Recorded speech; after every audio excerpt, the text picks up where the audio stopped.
మన Varahi sales grand festive celebrations ప్రతి 10,000 రూపాయల కొనుగోలుపై ఒక బంగారు నాణెం ఉచితం. ఈ ఆఫర్ జనవరి 15 వరకు మాత్రమే.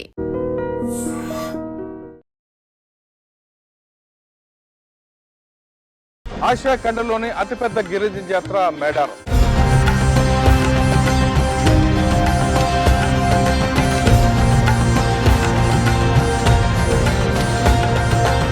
అసలు మేడారంకి అంత పేరు ఎందుకు వచ్చింది, ఆ చరిత్ర ఏంటో దీనికి సంబంధించిన మొత్తం డిజైన్ చేసిన ఆర్కిటెక్చర్ ఉన్నారు. ఇక్కడ పగిడిద్దరాజు సమ్మక్క నాగులమ్మకు పెళ్ళైన తర్వాత సమ్మక్క ఊటిన సార్లమ్మ. మనం ఇలా పూజిత జంతువు ఒంటి కొమ్ము దుప్పి అన్నాం కదా, అంటే 5వ గొట్టు పూజిత జంతువు. ఇక్కడ వాళ్ళ రాజ్య సింబల్ 5 పలకలు. ఇగో ఇక్కడనే సమ్మక్క చరిత్ర మొదలైంది. ఇలా బాలకుమారుడు, కాసాల నాయుడు, చివరగా సమ్మక్క. జాతరకు ఉపయోగించిన తాళపత్ర గ్రంథాలు అనేది ఈ వంశానికి సంబంధించి.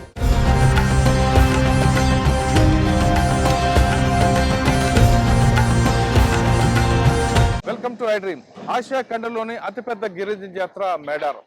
అసలు మేడారంకి అంత పేరు ఎందుకు వచ్చింది, ఆ చరిత్ర ఏంటో దీనికి సంబంధించిన మొత్తం డిజైన్ చేసిన డాక్టర్ అనిల్ ఆర్కిటెక్చర్ ఉన్నారు. ఆయన అడిగి చాలా క్లారిటీగా తెలుసుకుందాం.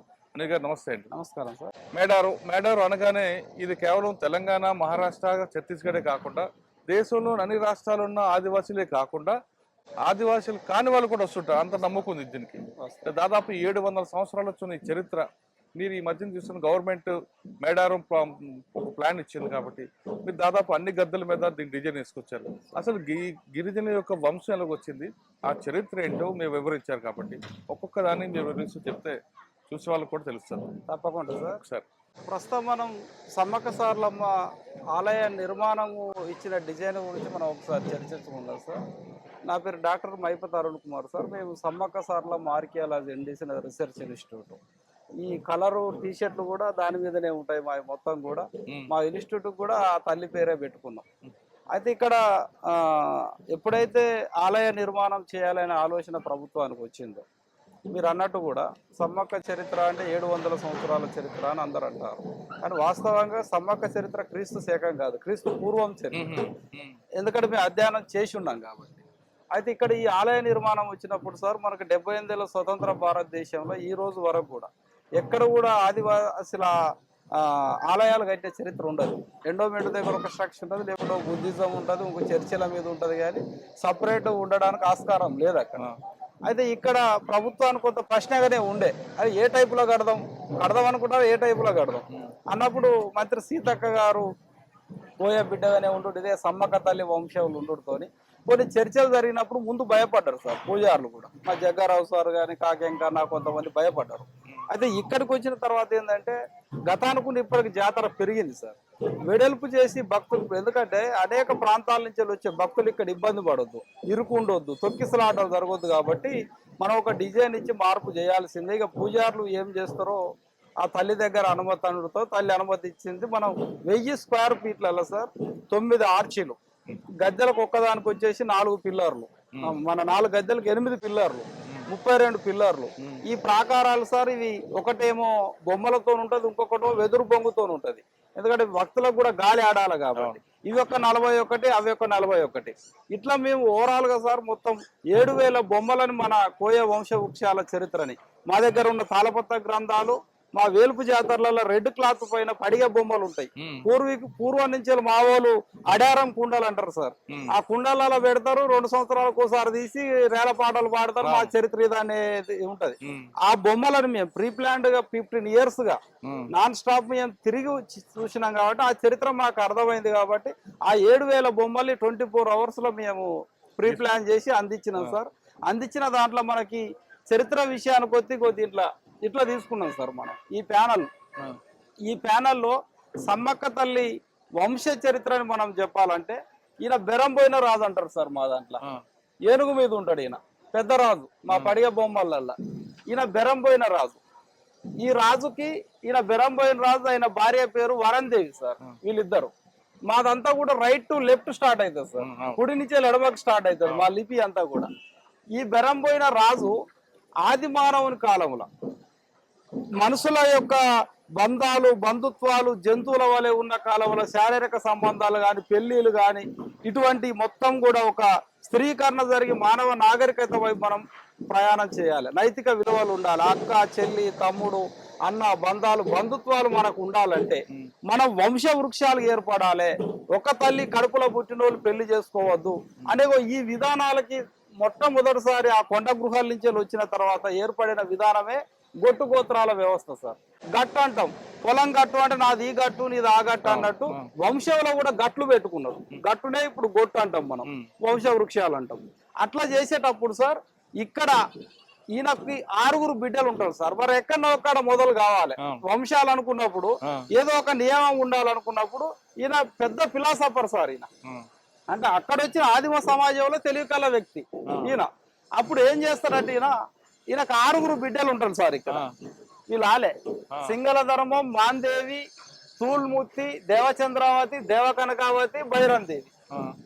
మరి నాకు 6 బిడ్డలు ఉన్నారు కాబట్టి ఇక నేనే మొదలు పెడతా.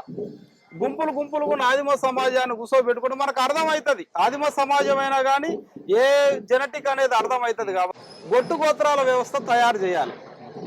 తయారు చేసే క్రమంలో సార్ ఈయనకు 6 బిడ్డలు ఉన్నారు కాబట్టి ఈయనే ముందుగా 6వ నెంబర్ తీసుకున్నాడు.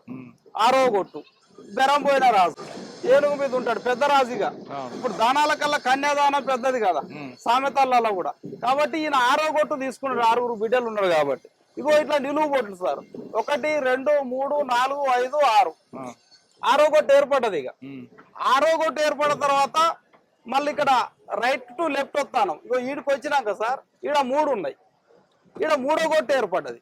మరి 1, 2 ఎడిపోయినా అనేది మళ్ళా ప్రశ్నే. 1, 2 దేనికి ఇచ్చిండ్రు అంటే 1వ గొట్టు స్త్రీ అండానికి ఇస్తారు సార్. స్త్రీకి అన్నం ఉత్పత్తి కాకుండా మానవ జన్మ లేదు కాబట్టి స్త్రీనే మా దైవం. కనపడదు ఆ గొట్టు. తర్వాత 2వ గొట్టు 12 గంటలు సూర్యుడు, 12 గంటలు చంద్రుడు ఉంటేనే ప్రకృతి సమతుల్యం. కాబట్టి ప్రకృతి దైవంగా 2వ గొట్టుని ఏర్పాటు చేసింది సార్.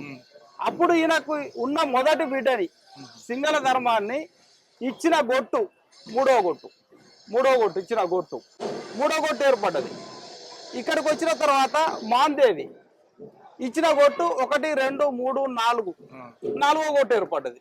ఇక్కడికి వచ్చిన తర్వాత 1వ గొట్టులో 3 ఇచ్చింది సార్. 1, 2, 3, 4, 5. ఇక్కడ 4వ గొట్టు ఏర్పడ్డది. ఇక్కడికి వచ్చినాక 5. ఇగో ఇదే సమ్మక్క వంశం. ఇదే సమ్మక్క వంశం. ఈ 3 మొదటి బిడ్డను సాంబశివ మహారాజు తూళ్ళోకిరికి ఇచ్చిండు. ఈ 2 బిడ్డల్ని దేవచంద్రావతి, దేవకనకావతిని మేడరాజుకి ఇచ్చిండు. ఇప్పుడు మనం మేడారం చరిత్ర మాట్లాడేది మొత్తం దీని చుట్టే తిరుగుతుంది. మేడరాజు పోలవాస అని ఇచ్చి 5వ గొట్టు ఏర్పాటు చేసిండు. ఇక్కడ ఎట్లాగో ఈయనది 6వ గొట్టు కాబట్టి ఈ బిడ్డని 1, 2, 3, 4, 5, 6, 7. 7వ గొట్టుకి ఇచ్చి 3 నుంచి 7 గొట్ల ఏర్పాటు చేసి ఇక్కడి నుంచి గొట్టు గోత్రాల వ్యవస్థ స్టార్ట్ అయింది సార్. స్టిల్ ఈ రోజు వరకు కూడా మా దాంట్లో గొట్టు గోత్రాల వ్యవస్థ ఉంటది. కాబట్టి దీన్ని మేము ముఖ్యంగా ఈ యొక్క పిల్లర్ని మేము దీన్ని ప్రధానంగా తీసుకున్నాం సార్. మీరు ఇంత ఉంది అన్నట్టు ఎందుకు ఇంత ప్రాధాన్యం సమ్మక్క తల్లి కంటే, ఇప్పుడు ఈయన బెరంపోయిన రాజు పెద్ద రాజు, ఇక్కడ పుడుతుంది సమ్మక్క. ఇప్పుడు వీళ్ళని బిడ్డలు ఇచ్చుకుంటా 101 రాజ్యాలు ఇస్తారు సార్. ఆదిమ కాలంలో అఖండ భారతదేశాన్ని 18 దిక్కులుగా చేసి 101 రాజ్యాలు ఏర్పాటు చేసిన దాంట్లో ఈ సమ్మక్క తల్లికి 101 రాజ్యాల పరిపాలన చేసే శక్తిని ఇస్తాడు. ఇప్పుడు మనం మాట్లాడుకునే 18 శక్తి పీఠాలలో కూడా సమ్మక్క మూలం ఉంటది. అక్కడ 18 శక్తి పీఠాలు అంటే ఇప్పుడు బ్రాహ్మణులు మాట్లాడుకున్నట్టు అవి ఏది పూజలు చేసేటివి కావు సార్. భారతదేశం అఖండ భారతదేశం 18 రకాలుగా బిహేవ్ చేస్తుంది. సముద్ర తీర ప్రాంతంలో మనకు అనంత పద్మనాభ స్వామి ఆలయం ఉంటది. అందులో ఒక కోనేరు ఉంటది. ఆ కోనేరు వాటర్ అనేటిది నువ్వు ఎంత సముద్రం పొంగినా కానీ సమస్తల స్థితిలో ఉంటాయి. అది ఎప్పుడైతే పెరుగుతుందో అక్కడ ఫ్లడ్స్ వచ్చి ఆ ప్రజలు చనిపోతారు. హిమాలయస్ లో మనకు అమర్నాథ్ లో మంచు లింగం ఉంటది. మంచు టెంపరేచర్ అది ముందే చెప్తుంది. 24 గంటల ముందే మంచు ఎట్లా కరుగుతుందో చెప్తుంది. అట్లా మనకి ఈ సైంటిఫిక్ రీజన్స్ గా సమ్మక్క అనే వ్యక్తి పూర్వకాలంలో ఆదిమలుగా ఉన్న ఈ సమాజాన్ని మానవ సమాజం వైపు తీసుకొని వచ్చి సైంటిఫిక్ విధానాలు ప్రవేశపెట్టి ఔషధ మొక్కలు కనుగొని ఆ ప్రజలకు అండగా నిలిచింది. కాబట్టే ఇవాళ దేశవ్యాప్తంగా మా కోయాలు అంతటి ఉన్నారు. మా జాతి ఉన్న గోండ్వానా ల్యాండ్ ఎక్కడైతే ఉన్నదో ఆ ల్యాండ్ అంతా కూడా ఇవాళ సమ్మక్కని రకరకాల పేర్లతో కొలుస్తారు సార్. ఇది గొట్టు గోత్రాల వ్యవస్థ అని తెలుపుతుంది. ఇదంతా ఇప్పుడు ఇది కీలకంగా ఉంటుంది సార్. దీన్ని మనం ఒంటి కొమ్ము దుప్పి అంటాం, యూనికార్న్. ప్రస్తుతం ఇది అంతరించిపోయిన జంతువు కనపడుతుంది. మా కోయ సమాజంలో మాత్రం పూర్వకాలం ఇదే శిలకల గట్టుకు ఈ జంతువు కనపడేది. ఇది ఇప్పుడు 5వ గొట్టు. ఈ గొట్టు యొక్క పూజిత వృక్షం సార్, ఇది మన పూజిత జంతువు. అంటే ఇప్పుడు ఈ గొట్లు గోత్రాలు పంచిన కాడ ఒక్కొక్కరికి జంతువుని, పక్షిని, చెట్టుని ఇట్లా ఇస్తారు సార్. ఇది పూజిత. దాంట్లో వీళ్ళు 5వ గొట్టు రాయిబండ వంశం యొక్క పూజిత జంతువు ఒంటి కొమ్ము దుప్పి, తూర్పు భారతదేశంలో. ఇది ఒకటే కొమ్ము. పగిడిద్ద రాజు కింద చూస్తాం సార్ మనం. ఇప్పుడు సమ్మక్కని పెళ్లి చేసుకున్న వ్యక్తి పగిడిద్ద రాజు. మళ్ళీ వాళ్ళ గొట్టు తాబేలు. మనకు ముంగడి పోతే అది కూడా కనపడుతుంది వాళ్ళ ప్యానల్లో. ఇవి 1, 2, 3, 4. అంటే సమ్మక్కని ఎవరికి ఇచ్చిర్రు అంటే పగిడిద్ద రాజు 4వ, తాబేలు మీద కూడా 4 ఉన్నాయి చూడండి. మొత్తం పిక్టోరియల్ గానే ఉంటది, మా లిపి అంతా బొమ్మలతోనే ఉంటది. మళ్ళా వీళ్ళకి పుట్టింది ఎవరంటే సార్లమ్మ 3వ గొట్టు ఉంటది. ఇక్కడ కీలకం మాత్రం ఈ ఒంటి కొమ్ము దుప్పి సార్. ఇది ఇప్పుడు ఇది ఇంకా కీలకంగా వ్యవహరిస్తాం సార్. ఇక్కడ మనం ఆది మానవుల్ని గొట్టు గోత్రాలుగా తయారు చేసినాం. మరి ఆదిమ కాలంలో నన్ను గుర్తుపట్టాలి, నాది 6వ గొట్టు. మరి ఎట్లా? ఇప్పటి టెక్నాలజీ లేదు కదా, నెంబరింగ్ ఇస్తాను. అప్పుడు ఈ నెలవంక అనేది 6వ గొట్టు నుదుటి పొడుస్తారు. పచ్చబొట్లు ఇట్లా పొడుచుకొని బిడ్డ గాని కొడుకు గాని పుట్టంగానే కుడికాలకు తుమ్మములతోని సింబల్ వేస్తారు. ఇక నువ్వు ఏ ఊరు పోయినా గానీ లెవెల్ అంటే దీన్ని చూడగానే వీళ్ళు 6వ గొట్టలు ఆడి బిడ్డ, లేకుంటే 6వ గొట్టలు కొడుకు. ఇప్పుడు ఇది 3వ గొట్టు. 3 అడ్డగీతలు సుక్క ఉంటుంది సార్లమ్మ వంశం. ఇప్పుడు ఇది 4వ గొట్టుకు నిలువు గొట్టు పగిడిద్ద రాజుది. 5వ గొట్టుకు ఇట్లా త్రిశూలం టైప్ ఉంటది, ఇది సమ్మక్క వంశం. 7వ గొట్టుకు నెలవంకల చుక్కు ఉంటది. ఆదిమ రాజ్యాలల్లో వీళ్ళ రాజ్యం పైన ఉండే సింబల్స్ ఈ పక్కం బట్టి. ఇగో ఇది ఇంటు గుర్తు అంటే సార్, ఇప్పుడు సమ్మక్క తల్లి శిలకల గట్టు నుంచి వెళ్ళి మా సిద్ధపోయిన వాళ్ళు తీసుకురావాలంటే ఈ కాళ్ళకి పసుపు బొట్లు ఈ ఆకారంలో పెట్టుకొని తీసుకొస్తేనే దేవుడు వస్తుంది. అవి అంత పవిత్రత కాబట్టి ఇది పూజకి సంబంధించిన సింబల్. ఇది ఇప్పుడు ఇదంతా కూడా ఈ రాజ్య సింబల్ లేదు సార్, రాజ్య సింబల్ సంబంధించింది. ఇది త్రిశూలం, ఇది చతురస్త్రం, ఇది 5 పలకలు, 1, 2, 3, 4, 5. ఇప్పుడు ఇది 8వ గొట్టోల్ది, ఇది 4వ గొట్టోల్ది. ఈ రాజ్య సింబల్ అంటే గొట్టు గోత్రాలు వాళ్ళ యొక్క నుదుటి బొట్టు ఆదిమ కాలంలో వాళ్ళు గుర్తుపట్టడానికి తయారు చేసిన సింబల్ సార్. ఇవన్నీ ఇంకా ముందుకు వెళ్దాం. ముంగడికి ఒక్కొక్క ప్యానల్ ఒక్కొక్క దాని గురించి చెప్తుంది మనకి. ఇప్పుడు ఆడ గొట్టు గోత్రాలు ఏర్పాటైనాక సార్ ఇగో వీళ్ళది 6వ గొట్టు. పోయే సమాజంలో సార్ మనం ఏమున్న 6 నుంచి లెక్క పెట్టాల్సిందే. ఎందుకంటే ఈయన గొట్టు గోత్రాలు ఏర్పాటు చేసిండు. ఇగో ఏనుగు మీద కూడా 6 ఉంటాయి, 1, 2, 3, 4, 5, 6 ఉంటాయి. వీళ్ళ పూజిత జంతువు ఇక్కడ వేసి రైట్ టు లెఫ్ట్ వెళ్ళిపోతాం. ఇది 6వ గొట్టు వాళ్ళ రాజ్య సింబల్ 6 పలకలు. నెలవంక వాళ్ళ నుదుటి బొట్టు, ఇది వాళ్ళ గొట్లు. ఇక్కడ బెరంబోయిన రాజు వరందేవి 6 బిడ్డలు గొట్లను ఇచ్చిన వాళ్ళు. వాళ్ళతో పాటు ఈయనకు 6 కొడుకులు ఉంటారు. మళ్ళీ 6వ గొట్లో వీళ్ళకి ఇట్లా పెళ్లిళ్ళు అవుతాయి. 6 కొడుకులకు మళ్ళీ ఏ ఆడబిడ్డలు ఇచ్చిండ్రు అనేది ఇక్కడ వంశ వృక్షం చెప్పినాం. బిడ్డలు ఇచ్చుకుంటే గొడ్లు తయారైనాయి. ఈ కొడుకులకు కూడా ఏ వంశం నుంచి తెచ్చి పెళ్లి చేసిండ్రు అనేది ఇక్కడ బొమ్మల రూపంలో ఉంటాయి. అన్ని బొమ్మలు ఒకే రూపంలో లేవు కదా. అంటే ఇప్పుడు మనకు పడిగే బొమ్మలు ఉన్న దాని ప్రకారం మనం తీసుకున్నాం సార్. ఈ పేసింగ్ కూడా ఒక్కొక్క టైపులు ఉంటది పేసింగ్. ఇగో ఈ నెంబర్ల మీద కూడా ఇప్పుడు ఏ ఆడబిడ్డ అనేది కూడా ఇక్కడ కూడా ఇస్తాం అన్నట్టు బొమ్మల రూపంలో. ఇప్పుడు ఈయన చేసుకున్నది ఏ ఆడబిడ్డ, ఈయన చేసుకున్నది ఏ ఆడబిడ్డ, ఈయన చేసుకున్నది ఏ ఆడబిడ్డ, ఏ వంశం నుంచి తీసుకున్నాం అనేది కూడా ఇక్కడ క్లియర్ గా ఈ బొమ్మల రూపంలో ఎక్కడొక్కడ నిలువు బొట్టో లేకుంటే గీతల రూపంలో లేకుంటే ఎక్కడో ఒక సింబాలిక్ ఉంటది. ఇప్పుడు ఇదంతా వచ్చిన తర్వాత సార్ ఇక్కడ ఒక స్టోరీ ఉంటది. ఈయన కొడుకు పెద్దరాము. పెద్దరాము ఈయనకి పెళ్లి చేయాల్సి వచ్చినప్పుడు ఇక్కడ మొదటి బిడ్డని ఇచ్చిన 3వ గొట్టుకు సంబంధించిన వాళ్ళు ఎక్కడుంటారు అంటే ఉత్తరాఖండ్లు ఉంటారు. ఇప్పుడు ఈయన గొట్లు ఇచ్చేటప్పుడు మనకి దిక్కులు ఇస్తాడు. ఇప్పుడు 6వ గొట్టు అంటే దక్షిణ ప్రాంతానికి 18 రాజ్యాలు, తూర్పుకి 36 రాజ్యాలు, తూర్పు భారతదేశం 23, ఉత్తర భారతదేశం 36, ఇప్పుడు పగిడిద్ద రాజు పశ్చిమ భారతదేశం 24, మొత్తం 101 రాజ్యాలు సమ్మక్క పరిపాలించింది అన్నా కదా. అక్కడ బిడ్డనిచ్చిన దాంట్లో ఈయనకు పెళ్లి కాకుంటుంటే మేనమామ నువ్వు మీ కోడలు వరుసన నువ్వు చేసుకోవాలనుకున్నప్పుడు ఉత్తరాఖండ్ లో ఒంటి స్తంభం మేడ ఉంటది. ఒకటే స్తంభం మీద మేడ కట్టిండ్రు 3వ గొట్టు రాజులు. అప్పుడు ఈ రాజు అక్కడికి పోతాడు చేసుకుందామని, అక్క దగ్గరికి పోతాడు బిడ్డను అడగడానికి. పోయినప్పుడు ఈయన పుట్టలో దిగబడిపోతాడు. ఇగో ఇక్కడ పుట్ట, ఇక్కడ మనిషి ఉన్నారు సార్. అప్పుడు ఈ వడ్డేలు ఈసబోలు మలకమోలు ఇప్పుడు వడ్డ చేసేటోళ్ళు వీళ్ళు కుండలలో నీళ్లు పట్టుకొని పోయి ఈ పుట్టలున్న దిగబడిపోయిన వ్యక్తిని బయటికి తీసి ఇదే సింగల ధర్మానికి ఇచ్చి ఇగో ఇక్కడ పల్లకిలో తీసుకుపోయి వీళ్ళంతా కలిసి పెళ్లిళ్ళు చేసిన సందర్భాన్ని తెలియజేస్తుంది.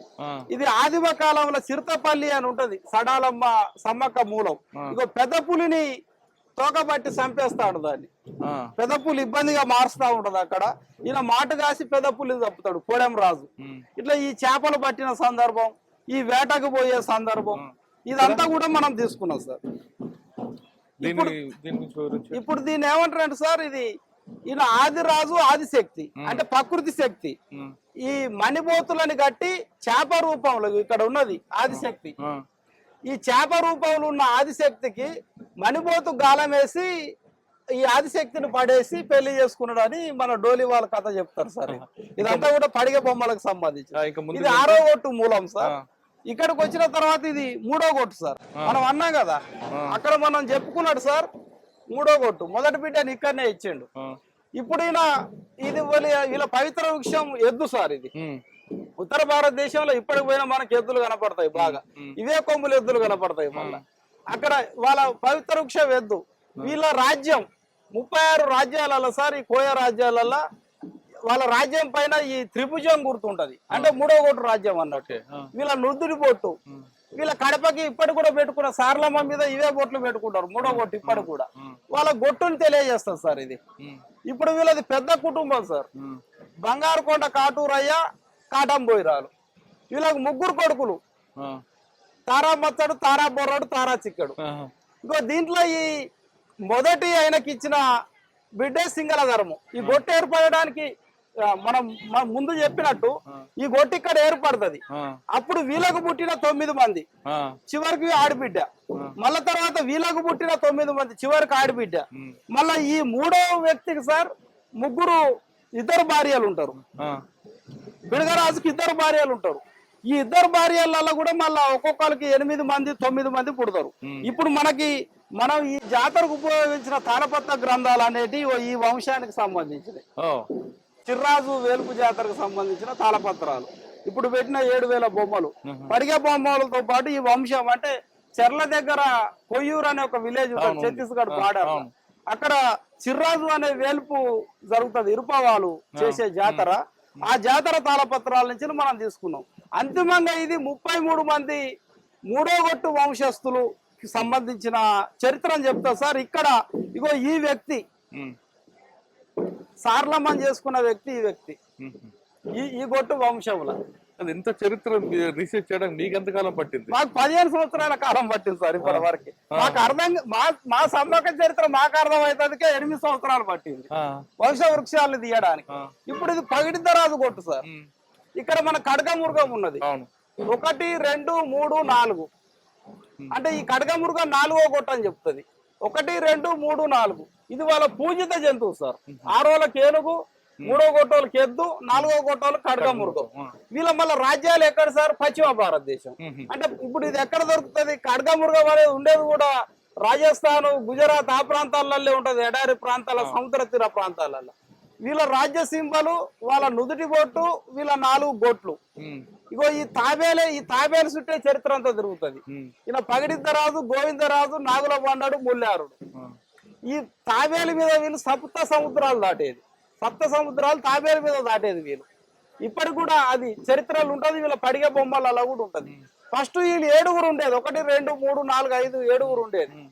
అయితే ఈ 7 ఉన్నోళ్ళు ఈ కింద 3 తాంబేళ్లు తినడం వలన ఈ పగిడిద్దరాజు ఏం చేస్తారంటే మనని 7 సముద్రాలు దాటించిన తల్లి లాంటి తాంబేళ్లే తిన్నారు కాబట్టి వీళ్ళు మా గొట్టులు ఉండడానికి వీల్లేదు అనే దాని మీద ఈ 3 ఈ గొట్టులో ఉండొద్దు, మేము సత్యంగా సనపగాని వంశం అని చెప్పి 7వ కొట్టు పంపిస్తాడు. ఈ అప్పుడు ఇక 4 మిగులుతారు అన్నట్టు. ఆ సందర్భాన్ని చెప్పుకుంటే మనం అక్కడ చెప్పుకున్నాం.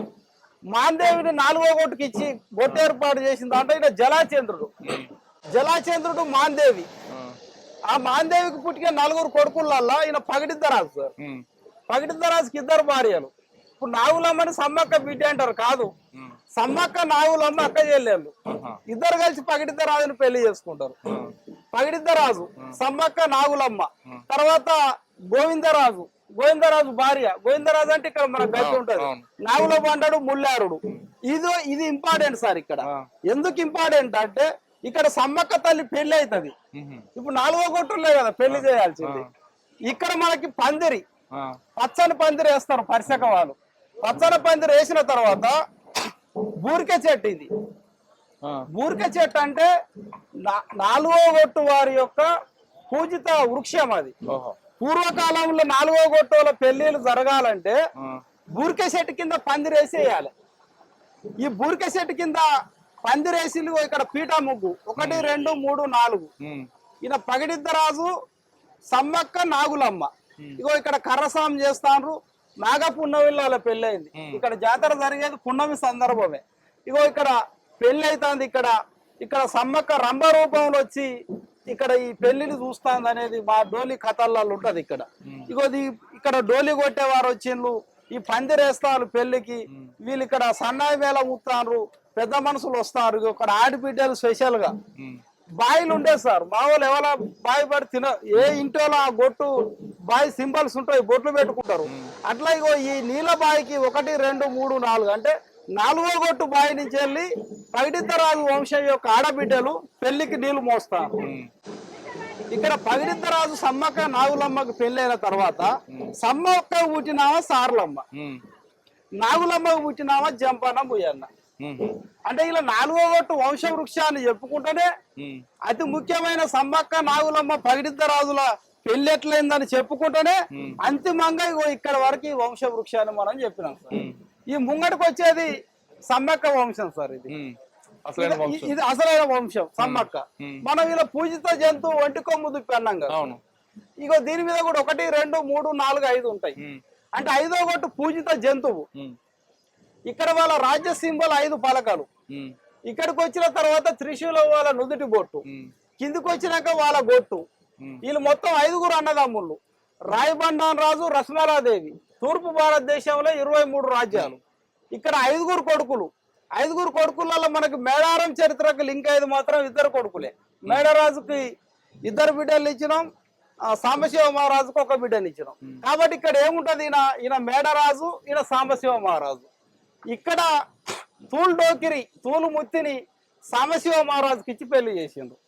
ఇక్కడ మేడరాజుకి సందంబోయిరాలు, కనకంబోయిరాలు ఇచ్చి పెళ్లి చేసిండ్రు. ఇక్కడ మేడరాజుకి సందంబోయిరాలు, కనకంబోయిరాలు, ఇక్కడ సాంబశివ మహారాజుకు తూళ్ళోకిరిని ఇచ్చి పెళ్లి చేసిండ్రు.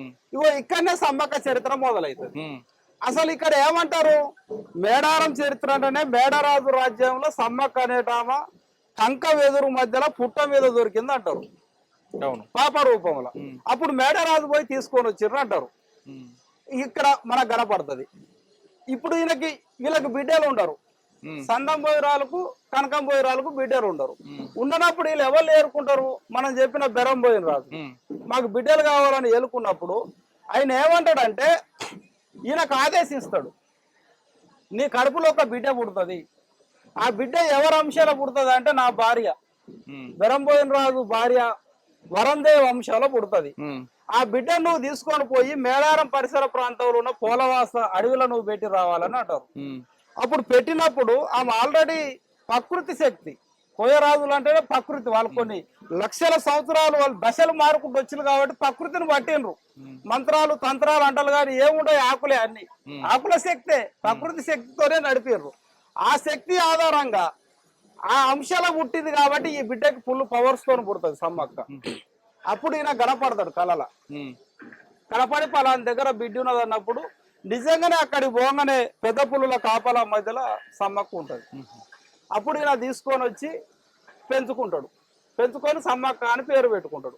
ఇప్పుడు వీళ్ళేమంటారు అంటే రాయబండారు ఊకే వంశం పుట్టంగానే మాయమైంది కాబట్టి ఎంత పెద్ద శక్తి అని దంతేవాడ మాయలే కొలుతాడు. ఛత్తీస్గఢ్ మాయలే ఉంటది. ఇక్కడికి వచ్చిన తర్వాత సమ్మక్కగా పేరు పెట్టుకున్నారు. ఈ ప్రాంతంలో సమ్మక్కగా చిలకల గట్టు నుంచి వెళ్ళి ఇక్కడ మనం నడుపుకుంటాం. మళ్ళా వీళ్ళకు కూడా ఇక్కడ సమ్మక్క పుట్టించినాక వీళ్ళకి 5గురు పుట్టిళ్ళు ఇక్కడ మనకు కనపడుతుంది వంశ వృక్షాలలో. ఇక్కడ మనకు వంశ వృక్షాలలో మనకు కనపడుతుంది. ఇలా బాలకుమారుడు, కాసాల నాయుడు, పోతుమన్నడి కర్ర, వనం పోతురాజు. మళ్ళీ ఇక్కడికి వచ్చిన తర్వాత చివరగా సమ్మక్క. మళ్ళీ ఇక్కడికి వీళ్ళకి వచ్చిన తర్వాత మళ్ళీ ముగ్గురు రక్త పొమ్మాలమ్మ, సడాలమ్మ, రక్త పొమ్మాలమ్మ, ముయ్యాలమ్మ, మళ్ళీ వీళ్ళిద్దరు ఇక్కడికి వచ్చిన తర్వాత మళ్ళా ఇక ఈ పాట వీళ్ళు 5వ వంశం చెప్పినాక మళ్ళీ ఇలా పెళ్ళి అయింది చెప్పాలి కదా సమ్మక్కకి ఎవరు ఇచ్చిండ్రు అనేది మళ్ళీ ఇక్కడ స్టార్ట్ అవుతుంది ఇక ఇలా ఇప్పుడు ఇక్కడ నాగులమ్మ ఉన్నది, నాగులమ్మ చెల్లెలు అన్నాం కదా, నాగుపాము రూపంలో నాగులమ్మ ఉంటది. మళ్ళీ వీళ్ళ వంశాన్ని చెప్పుకుంటా ఇగో ఇక్కడికి వచ్చినాక మళ్ళీ ఇక్కడ పీట ముగ్గు వేసినాం. పెళ్లి చేయాలంటే పీట ముగ్గు 4వ కొట్టు చేయాలి ఇక్కడ. ఈడ మళ్ళా కాండి కర్రలు పెట్టాలి. ఇప్పటికి మన కల్చర్లు ఉంటది అది పెట్టుకుంటే నెమలి నార చెట్టు అంటే ఇప్పుడు చేసేది ఎవరు మన సిద్ధమైన వాళ్ళు పెళ్లి చేయాల్సిందే. ఆ దాంట్లో వీళ్ళు వచ్చి చేయరు కదా. కాబట్టి ఈ సందర్భాన్ని మనం చెప్పుకుంటా ఇగో ఇక్కడిది ఇంటూ గుర్తు అనేది సిద్ధమైన వాళ్ళది. పగిడిద్దరాజు తాబేలు రూపంలో ఉంటాడు. ఈయన పగిడిద్దరాజు సమ్మక్క నాగులమ్మకి సిద్ధమైన వాళ్ళు ఇగో నలుగు బండ. ఈ నలుగు బండ కాడ నలుగు పెట్టి మొత్తంగా మళ్ళా పందిరేసి ఇక్కడ పచ్చని పందిరేసి పెళ్లి చేసిన తర్వాత ఇక్కడ పుట్టినామె ఎవరు సారలమ్మ. సారలమ్మ 2 రూపాలు ఉంటాయి. సారలమ్మని కామన్ సారలమ్మ అంటారు, రక్త సారలమ్మ అని కూడా అంటారు కోపం వచ్చినప్పుడు. రక్త సారలమ్మ ఎక్కువ, సారలమ్మ కోపం ఎక్కువ అన్నట్టు. ఆమె ఉగ్ర రూపానికి వచ్చినప్పుడు పులి మీద సవారీ చేస్తుంది ఆమె. కామన్ టైంలో జింక మీద ఉంటది శాంతిగా ఉన్నప్పుడు. కాబట్టి ఇక్కడ సారలమ్మని మళ్ళీ జింక మీద సారలమ్మగా చూపెట్టినాం, పులి మీద సారలమ్మగా చూపెట్టినాం. ఇప్పుడు ప్రతి గ్రామంలో జింక ఉంటది. నీకు ఆడ గుడి ఉన్నదంటే జింక కంపల్సరీ ఉంటది. మా కోయ గుడి ఇండియాలో ఎక్కడ పోయినా గానీ ఈ బొమ్మ మనకు కనపడుతుంది. అట్లా మళ్ళీ ఇక్కడ సారలమ్మ పుట్టింది, జంపన ముయ్యన్న పుట్టింది అనే ఒక జెనెటిక్ వేసుకుంటా మళ్ళా ఇలా గొట్టు గోత్ర వంశం చెప్పుకుంటేనే చివర పుట్టిన జంపన వరకు మళ్ళీ ఈ బొమ్మలు తీసుకున్నాం ఒక ఆర్డర్ ప్రకారం. ఈ రకంగా మనము గొట్టు గోత్రాల వ్యవస్థ ఏర్పాటైంది. అసలు ఈ వంశ మూలం ఏంది, ఒక ఆర్డర్ ఒక సిస్టమేటిక్ ఆర్డర్ లో ఫ్రేమ్ చేసుకుంటూ మనం ఇన్సైడ్ బొమ్మలు తీసుకున్నాం.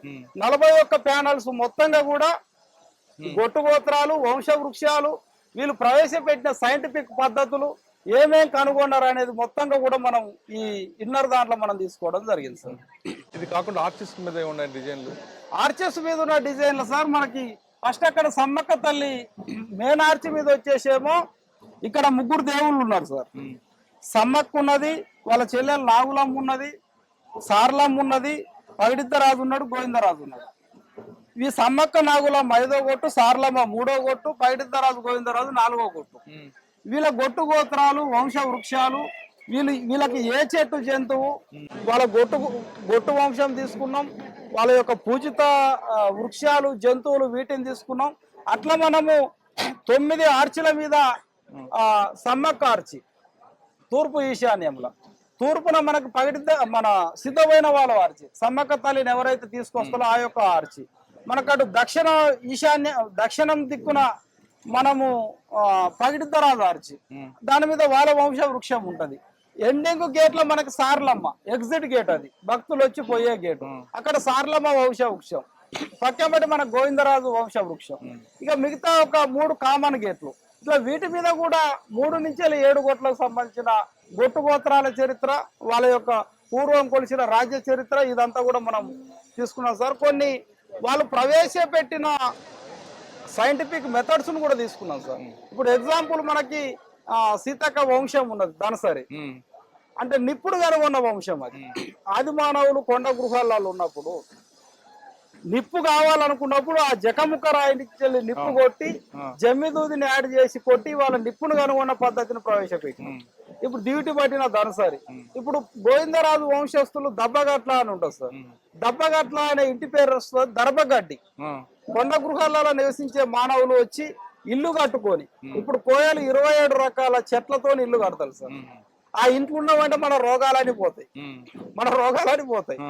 ఆ దర్భగడ్డి వర్షం వచ్చినప్పుడు ఉరవకుండా అడవిలో దర్భగడ్డి అనేది ఒకటి దొరుకుతుందని ఆ గడ్డిని తీసుకొచ్చి ఇల్లు కట్టిన వాళ్ళు దబ్బగట్లు. ఇప్పుడు అదే 4వ కొట్టు వంశంలో దుస ఓట్లు. దుస అని ఇప్పుడు మనకి కుంటలలో దొరుకుతుంది సార్. కుంటలలో దుస అంటే సిబ్బితోనే కొట్టేది పూర్వకాలం. దానికి ముళ్ళులు ఉంటాయి, డైరెక్ట్ గా దుసలేం దాన్ని. సిబ్బితోనే కొడితే ముళ్ళు అడుగుపోతుంది, గింజ ఇటు వస్తుంది. ఆ దాన్ని తీసుకొని వచ్చి అన్నం వండుకొని తినేది. దాన్ని ఏం చేసిందంటే వరి వంగడంగా తయారు చేసారు. అదే వాళ్ళంటే మళ్ళీ పగిడిద్దరాజు వంశం. కాబట్టి ఆ దుసను మనం వేసినాం. ఇప్పుడు కర్రు నాగలి అంటే ఎట్లుంటుంది సార్? ఇప్పటికి కూడా నాగళ్ళు ఎట్లా తయారు చేస్తారంటే బిలుగు చెట్టు వంక ఉంటది. ఆ బిలుగు చెట్టు వంకని నరికి దాన్ని కర్రు చేసి ముందుగాల మామూలు మనుషులే దున్నేము. తర్వాత ఎడ్లను కట్టి దున్ని వ్యవసాయ విధానాన్ని ప్రవేశపెట్టింది కాబట్టి దాన్ని తీసుకొని వచ్చినాం. ఇప్పుడు మనకి పూర్వకాలంలో బట్టలు ఉండకపోయేది. మరి బట్ట ఎక్కడి నుంచి వచ్చిందంటే అడవిలో కోసకాయ అని ఒకటి ఉంటది. కోసకాయని తీస్తే పత్తి లాంటి దూది వెళ్తుంది. ఆ దూదిని ఉడకబెట్టి బట్టలు కనుగొన్నారు కాబట్టి ఆ కోస చెట్టుని ఆ ఉడకబెట్టే కుండలని ఆ ప్రవేశపెట్టిన దాన్ని తీసుకున్నాం. మళ్ళీ 7వ గొట్టు వంశంలో సార్ ఇప్పుడు నీళ్ళల్లో మనం ప్రయాణం చేయాలి. నదులు దాటాలనుకున్నప్పుడు మరి ఎట్లా దాటినప్పుడు ఆదివాసులు అంటే బూర్క చెట్టు అని ఒక తేలికపాటి ఒక చెట్టు ఉంటది. ఆ చెట్టు నరుకుతుంది, దాని మీదకి వెళ్ళి దాటవచ్చు. ఇక ఆ చెట్టు బెరడుని తేలికపాటి కొంత లొంతలాగా చేసి దాన్ని తెప్ప చేసి తెప్ప నుంచి వెళ్ళి నావ చేసి నావ నుంచి వెళ్ళి స్టీమర్లు కూడా కనుగొన్నారు బావోలు. అంటే ఇటువంటి ఈ మానవ నాగరికతకు సంబంధించిన సైంటిఫిక్ మెథడ్స్ ఇవాళ మనము ఇక్కడ బొమ్మల రూపంలో తీసుకున్నాం. చేశారు కదా మీరు, ఇంకా ఏం చేయాలని కోరుకుంది మీకు? ఇంకా ఇక్కడ సార్ ఇప్పుడు చేసిన దాంట్లో అయితే సార్ ప్రభుత్వం మాత్రం ఇక్కడ ఎండోమెంట్ కానీ ప్రభుత్వం కానీ అధికారులు కానీ 0.0 ఇక్కడ ఆదివాసీల పక్షాన ఉన్నారు, పూజారుల పక్షాన. డైరెక్టర్ రేవంత్ రెడ్డి గారే అన్నారు ఇక్కడ ఓపెనింగ్ రోజున అరుణ్ జానంత భూమిలో కూడా పక్కోల బొమ్మ రావడానికి వీలు లేదు. డైరెక్ట్ ఓపెన్ అనౌన్స్మెంట్ చేసిండు వీళ్ళకి ఎక్కడ కూడా రిస్ట్రిక్షన్స్ ఉండొద్దంటే మనం ప్రతి దాన్ని కూడా 7,000 బొమ్మలు అంటే సార్ ఇప్పుడు మా టార్గెట్ రీచ్ అయినాం మేము. మా టార్గెట్ ఏంది, ఆదివాసులు అంటే గోసిగుడ్డలు కట్టుకునేటోళ్ళు, అనాగరికులు, రాజ్యాంగ ప్రకారం షెడ్యూల్డ్ క్యాస్ట్ కనుక తక్కువైన వాళ్ళు అంటారు కదా. కానీ వాళ్ళ ఆదివాసులు అంటే 101 రాజ్యాలు, ప్రతి దాన్ని సైంటిఫిక్ విధానాన్ని ప్రవేశపెట్టిన వాళ్ళు ఆదిమ కాలంలో 101 రాజ్యాల పరిపాలన చేసిన వాళ్ళు. దానికి సమ్మక్కే ఇవాళ రాణిగా పరిపాలన చేసింది. ఇవాళ చెప్పబడే 18 శక్తి పీఠాలలో శక్తిగా కూడా ఇవాళ సమ్మక్కనే ఉన్నది. అంటే ప్రతి చరిత్రను మేము ఇక్కడ తీసుకొని ప్రతి దాన్ని ఆ వెసులుబాటు ఇచ్చిండ్రు. మేము కూడా ఇప్పటికి 120 రోజులు సార్ ఇక్కడ పనిచేసి కేవలం మా టీం ఒక మూడు గంటలే పండుకుంటది. ఇవాళ మేము ఆర్కిటెక్ట్ దగ్గర 45 రోజులు ఉన్నాం. ఎందుకంటే సార్ ఇప్పుడు ఈ బొమ్మ ఇంత లెంత్ లో పెడితేనే ఇది సుటేబుల్ ఉంటదని ఇక్కడ ఫిక్స్ చేయడానికి మేము ఎంత ఆలోచించి ఉండాలి. ఎక్స్పెరిమెంట్ చేసుడు, గీసుడు, ఈ సైజు గీసుకుండు, ఈ బొమ్మ ఫిట్ అవుతుందా కాదా. ఎందుకంటే ఫస్ట్ గుడి కాదు సార్, ఎక్కడైనా మోడల్ ఉంటేనే అది వేరు. కాబట్టి ఈడ పెట్టిన 7,000 బొమ్మలు ప్రతి దాన్ని మేము గీసుకోవాలి. మళ్ళీ ఈ బొమ్మకి లింకు కావాలి. ఇప్పుడు ఈయన నేను ఇక్కడ తెచ్చి ఇక్కడ పెడతా అంటే మళ్ళీ కుదరదు. మళ్ళీ ఇక్కడ ఉండాల్సిన ప్లేస్ జంప్ అనేది ఇది. ఇక్కడ వాళ్ళ తాత ఉంటాడు, అక్కడ గొట్టు వచ్చిన వాళ్ళు ఉంటారు. కాబట్టి ఈ ప్రతి బొమ్మకు కూడా మేము 120 రోజులుగా మేము ఆర్కిటెక్ట్ దగ్గర 45 రోజులు. మళ్ళా శిల్పి ఇది కొత్తది, చెక్కే వాళ్ళకి ఇది కొత్త సార్ వాస్తవాన్ని. మరి ఈ పడిగే బొమ్మలు అంత లుక్ వస్తుందా రాదా అది మొత్తం. కొంతమంది అన్నారు ఆర్టిఫిషియల్ ఇంటెలిజెన్స్ ఉపయోగించి డిజైన్ చేయంటే వద్దొద్దు. మా పూర్వీకులు ఎట్లయితే కొన్ని వేల సంవత్సరాలుగా డోలిపాటల రూపంలో భద్రపరచుకుంటూ వచ్చిందో ఆ బొమ్మ అంతే న్యాచురల్ గా ఉండాలి. ఆ బొమ్మకి స్క్రిప్ట్ రాద్దాం, హిందీ రాద్దాం, తెలుగు రాద్దాం, కోయ భాష రాద్దాం, కానీ బొమ్మ మారొద్దు అని చెప్పినారు సార్. అట్లా మేము 7,000 బొమ్మలు లిఖించడానికి ప్రభుత్వం అయితే సహకరించింది సార్. మేము అనుకున్న ప్రతి బొమ్మని, ప్రతి చరిత్రని, కోయ జాతి మూలాన్ని మాత్రం మేము ఇక్కడ సంపూర్ణంగా పెట్టినాం సార్. ప్రతి దాన్ని ఇవాళ కొన్ని చూస్తే ఎట్లున్నాయంటే సార్ ప్రతి దానికి ఆధారం పెట్టినాం సార్. మళ్ళీ మామూలు చంద్రమండలం మీద కూడా పోయింది. ఇప్పుడు కాదు, పూర్వకాలంలో ప్రకృతి విద్యలతో చంద్రమండలం మీద పోయిన ఆధారాలు ఉన్నాయి. ఇవాళ భారత ఉపఖండం అనేది ఆఫ్రికా నుంచి వెళ్ళి డివైడ్ అయ్యి కొన్ని వేల సంవత్సరాలు ఎట్లా మునుక్కుంటూ వచ్చి ఆసియా కాంటినెంట్ గురించి భారత ఉపఖండం ఏందో కూడా మా దాంట్లో రాసి ఉన్నది. అని ఎక్కడ కూడా సమ్మక్క చరిత్ర ఏ పద్ధతిలో ఉండాలో, ఆమె బలం ఏందో ఆ విధంగా మాత్రం మేము తీసుకురాగలిగాం సంపూర్ణంగా. మేడారం రండి, మేడారం వచ్చి సమ్మక్కని జాతరే కాదు ఇక్కడ చరిత్ర తెలుసుకోండి అనేది అనిల్ యొక్క ఉద్దేశం. ఖచ్చితంగా ఎన్ని సంవత్సరాల చరిత్ర, దీని వెనక గిరిజనులు ఎంత కష్టపడ్డారు, వాళ్ళ యొక్క చరిత్ర మొత్తం అనేది ఈ గోల్డ్ మీద కనిపిస్తుంటారు. ఖచ్చితంగా మేడారం వచ్చిన అందరూ కూడా ఈ చరిత్ర తెలుసుకుని వెళ్తే గిరిజనుల సాంప్రదాయం, వాళ్ళ ఆచారం, ఆలహాట్లు, వాళ్ళకున్న చరిత్ర అనేది కళ్ళ కట్టినట్టు కనిపిస్తుంది ఈ బొమ్మలు. ఇది డాక్టర్ అనిల్తో మనం ఇంటర్వ్యూ. వచ్చే వారం మరో ఇష్యూలో మళ్ళీ కలుద్దాం. అంతవరకు నమస్తే. Thank you Anil. Thank you sir. And for more videos, please subscribe to iDream. Please subscribe to iDream. Please subscribe iDream. And please subscribe to iDream. For more videos, subscribe to iDream. please like, share and subscribe to the channel. Congratulations, iDream. Subscribe to iDream. Subscribe to iDream. So subscribe to iDream Media. iDreamకి iDream team అందరికీ huge congratulations. Please subscribe iDream Media. Please subscribe to iDream. Subscribe iDream. Please subscribe to iDream. iDream అంటే నా కళల ఛానల్ను subscribe చేసుకున్న నోరు తిరుగుతలేదు, మీరైతే గంట గుర్తు కొట్టండి. For more such videos, please subscribe to iDream. Subscribe to iDream. Please subscribe to iDream. Please subscribe iDream Media. Please do subscribe to iDream. Please subscribe to iDream media. For best entertainment and information, please subscribe iDream. And don't forget to subscribe to iDream.